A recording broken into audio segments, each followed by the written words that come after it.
The Messenger ﷺ says in the authentic hadith, when it's the first night in Ramadan, the gates of paradise will be open, the gates of the hellfire will be shut, and the shayateen, the main leader devils, will be chained and locked down. And this is not mere symbolism, this is truth. This is true. These things happen in the world of the unseen. So the world changes. In Ramadan, the world changes. Shayateen, the most influential of shayateen, the most destructive of shayateen, will be locked down. They won't be able to travel around and affect people as they used to do outside Ramadan. So they're chained. They're limited. The gates of paradise will be opened. They'll be wide open. And this has an impact on us. It has an impact on us. The dynamics of what happens in the world change. The gates of the hellfire will be locked. They will be locked. And this will have an influence on us. The scholars of Islam are agreed upon a fact that we humans have two natures, two dual natures. One is spiritual, that's our soul. That's our soul, that's the invisible part of who we are. And this has a life of its own. And there is the visible side of us, which is the physical side that we can see and touch. The spiritual side of us has more of an angelic nature. It yearns to Allah subhanahu wa ta'ala. And the physical side of us is more like the animals. It's all about eating, drinking, reproducing, and the physical desires and the physical attachments and orientations that we have. And upon death, these two natures will be separated. The soul will depart the body. The soul is part of the world of the unseen. We can't touch it, we can't smell it, we can't taste it, we can't even hear it. That's the soul, but that's who we really are. حقيقة المرء نفسه, as the scholars say. The reality of a human being, the essence of a human being is his soul. Because when the soul departs the body turns into a corpse, turns into pieces of flesh and bones that will decompose. It has no life of its own. So the spiritual nature of us is part of the unseen. It feels things that happen in the world of the unseen. So when the gates of paradise are open, this impacts our spiritual nature.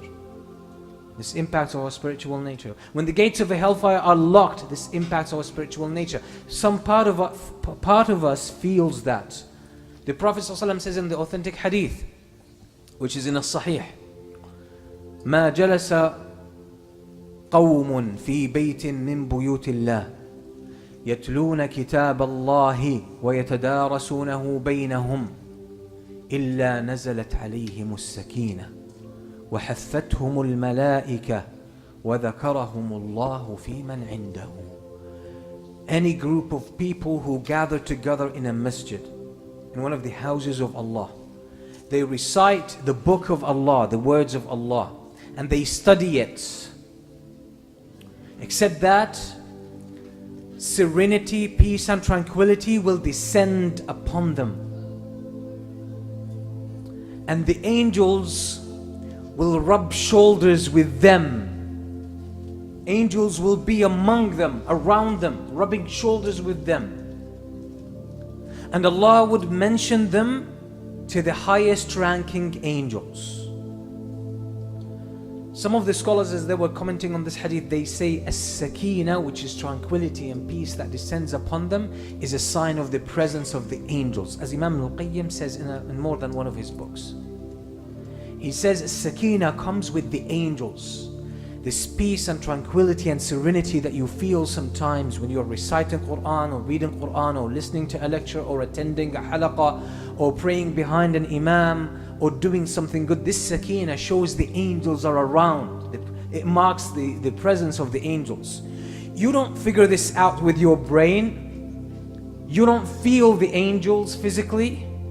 You don't touch them. You don't smell them. You can't see them and you can't hear them. So which part of you figures them out? that feels this sakeen and this peace and serenity and tranquility. Which part of you is the spiritual side of you? So since we feel our souls feel the presence of the angels, don't you think the soul feels that the gates of paradise are open? The gates of the hellfire are locked, the shayateen are locked down? It does. And that's why most of us feel in Ramadan more eagerness to worship Allah subhanahu wa ta'ala. You find more peace and more tranquility because the fragrance of paradise reaches your soul. It recognizes that at a subtle level that you cannot capture with your senses. So that's what happens during Ramadan. This is what happens. This is why Ramadan is a special time. These things are not a figment of imagination that we're just talking about in a symbolic sense. These are realities of life. These are things that are happening.